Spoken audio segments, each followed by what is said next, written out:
నమస్తే. శ్రీమాత్రే నమః. శ్రీ గురుభ్యో నమః.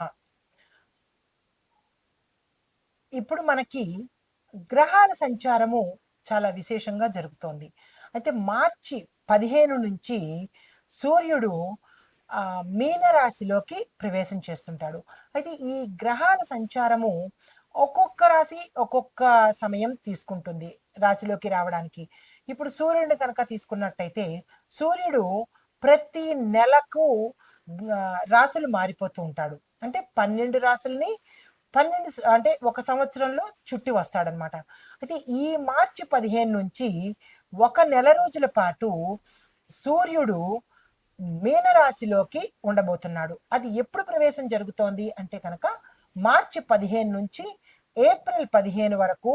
దీనితో పాటు షష్టగ్రహ కూటమి కూడా ఇందులోనే జరుగుతోంది కాబట్టి మే 31 వరకు ఈ రవిగ్రహము మీనరాశిలో ఉండే ప్రయత్నం జరుగుతుంది.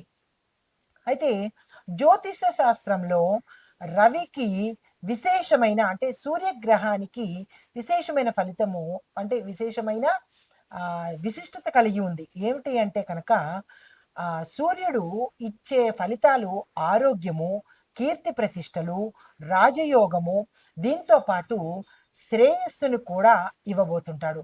అందుకే రవి గ్రహానికి అనారోగ్యంగా ఉన్న వాళ్ళందరూ రవికి ప్రార్థన అంటే సూర్యుడికి అర్ఘ్యం ఇవ్వడాలు, సూర్యుడికి ఉపవాసాలు చేయడాలు ఇలాంటివి చేస్తే కనుక ఆరోగ్యము, రాజయోగము, సంఘంలో కీర్తి ప్రతిష్టలు ఇవన్నీ ఇస్తాడు.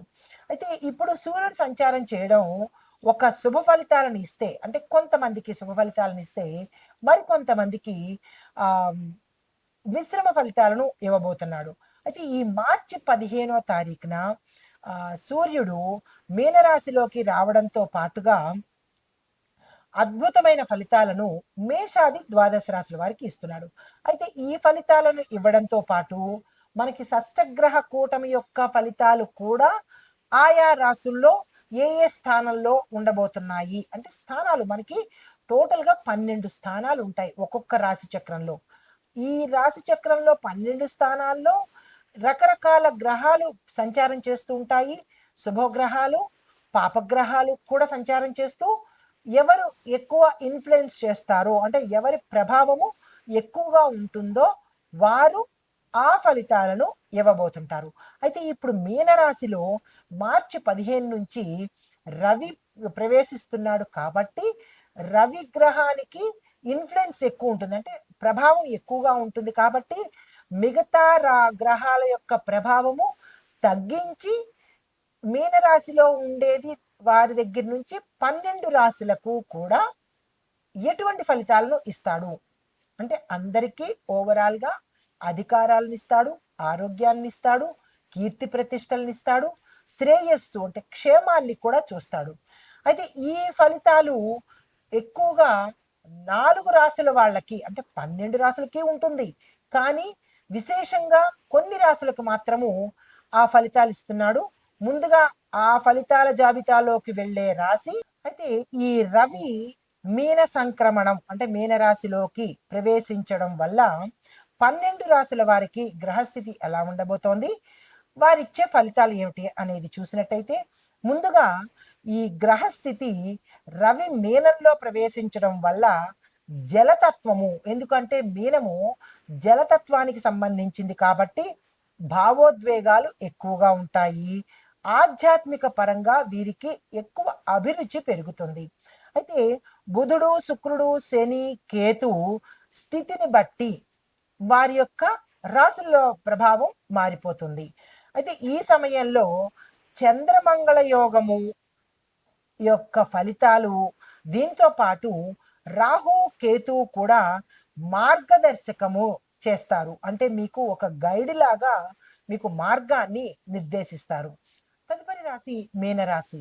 ఈ రాశిలో ఉండే ఉద్యోగస్తులకు అధిక పనిభారము, ఒత్తిడి, మీరు అనుకున్న గ్రోత్ ఇందులో కనిపించకపోవడము, అన్నీ వెనక్కి వెళ్ళడము, మీరు ఏ పని తలపెట్టినా వెనక్కి పోవడము, పట్టిందల్లా మట్ట అన్నట్టు ఉండే అవకాశం కనబడుతోంది. జాగ్రత్తలు తీసుకోండి. ఏ కొత్త ప్రయత్నాలు ఈ సమయంలో చేయకండి. వ్యాపారస్తులకు స్థిరమైన లాభాలు ఉంటాయి. వ్యాపారంలో అంటే వ్యాపార, వర్తక, వాణిజ్య, పారిశ్రామిక, వ్యవసాయ రంగాల్లో ఆటంకాలు, ఇబ్బందులు ఎదురయ్యే అవకాశంతో పాటు సమస్యలు కూడా వచ్చే అవకాశం ఉంది. అంటే కొన్ని కొన్ని ఇక్కట్లలో పడ్డము, లేదా అంటే అపకీర్తి రావడము, ఏదో ఒక సమస్యతో ఇబ్బంది పడ్డము, ఆకస్మికంగా ఈ ప్రమాదాలు జరిగే అవకాశము గోచరిస్తోంది. ఏ రంగంలో ఉన్నవాళ్ళు జాగ్రత్తలు తీసుకోండి, ఆయా రంగాల్లో ఉన్నవాళ్ళు. అయితే కుటుంబ పరంగా చూసినట్టయితే ఆనందకరమైన వాతావరణము, శుభవార్తలు వింటారు, కుటుంబ సభ్యులతో ఆనందంగా ఉండబోతున్నారు. అయితే విద్యార్థులకు చూసినట్టయితే మీరు ఆశించిన ఫలితాలు అంతగా అందుకోలేని పరిస్థితి. మీ ప్రణాళికలు కానీ, మీ ప్లాన్స్ కానీ, మీ గోల్స్ కానీ మరింత వెనక్కి వెళ్ళే అవకాశం ఉంది. నిరాశ పడకండి. పరిహారాలు చూద్దాము. అయితే ఆరోగ్యం పట్ల చూసినట్టయితే కడుపుకు సంబంధించి, తలకు సంబంధించి, శరీరానికి అంటే మజిల్స్ కానీ, ఓవరాల్గా శరీరానికి కానీ రుగ్మతలు వచ్చే అవకాశం ఉంది. అనారోగ్య తీవ్రత ఎక్కువ ఉంది కాబట్టి జాగ్రత్తలు తీసుకోండి. రాజకీయ పరంగా చూసినట్టయితే మంచి మంచి అవకాశాలు వస్తాయి, సహాయ సహకారాలు వస్తాయి, గౌరవ ప్రతిష్టలు పెరుగుతాయి, కీలకమైన పదవులు, సినిమా రంగం వారికి మంచి మంచి అవకాశాలు వచ్చే అవకాశం గోచరిస్తోంది. మీకు చెప్పదగిన పరిహారాలు: గురువారం నాడు తప్పనిసరిగా వెంకటేశ్వర స్వామి పూజ చేసుకోండి. గురువారం ఏమిటి, శనివారం అని కదా మీకు అనుమానం రావచ్చు. కాదు, ఇక్కడ గురువారం రోజు మాత్రమే వెంకటేశ్వర స్వామి గారికి పూజ చేసుకోండి. అయితే పసుపును దానంగా ఇవ్వండి. ఏదైనా ఒక మంత్రాన్ని తప్పనిసరిగా పఠించుకోండి. ఆ మంత్రాలు ఏమిటి అనేది ఇప్పుడు నేను మీకు అందించబోతున్నాను. ఈ రాశి వారికి చెప్పదగిన మంత్రము రవి మంత్రము, వెంకటేశ్వర స్వామి మంత్రము రెండు చెప్తాను. రవి మంత్రము ఓం గృణి సూర్యాయ నమః అనే ఈ మంత్రాన్ని ప్రతిరోజు 108 సార్లు చదువుకోండి. ఈ వెంకటేశ్వర స్వామి మంత్రము అంటే విష్ణుమూర్తి మంత్రము ప్రతి గురువారం నాడు 27 సార్లు చదువుకోండి. ఆ మంత్రము ఓం కేశవాయ నమః. ఈ మంత్రాన్ని గురువారం రోజు 27 సార్లు చదువుకోండి. అయితే మీకు చెప్పదగిన దానాలు పసుపుని, గోధుమల్ని ఆ రోజు దానంగా ఇచ్చుకోండి. అంటే గురువారం రోజు దానం ఇచ్చుకోండి. వెంకటేశ్వర స్వామి వారికి కుంకుమార్చన తప్పనిసరిగా జరిపించుకునే ప్రయత్నం చేయండి. ఇది ఈ రాశిలో ఉండేవారికి చెప్పదగిన పరిహారాలు, మంత్రాలు, దానాలు. తరువాత ఓవరాల్గా ప్రత్యేకంగా సూచనలు అంటే అన్ని 12 రాశుల వారికి చెప్పదగిన సూచనలు ఏంటంటే, ప్రతి రాశి వారు తప్పనిసరిగా ఆదిత్య హృదయం పఠించండి. రెండోది, గురువారం రోజు పసుపుని దానంగా ఇవ్వండి. శనివారం రోజు నువ్వుల నూనె దీపం పెట్టడం వల్ల శుభ ఫలితాలు పొందుతారు.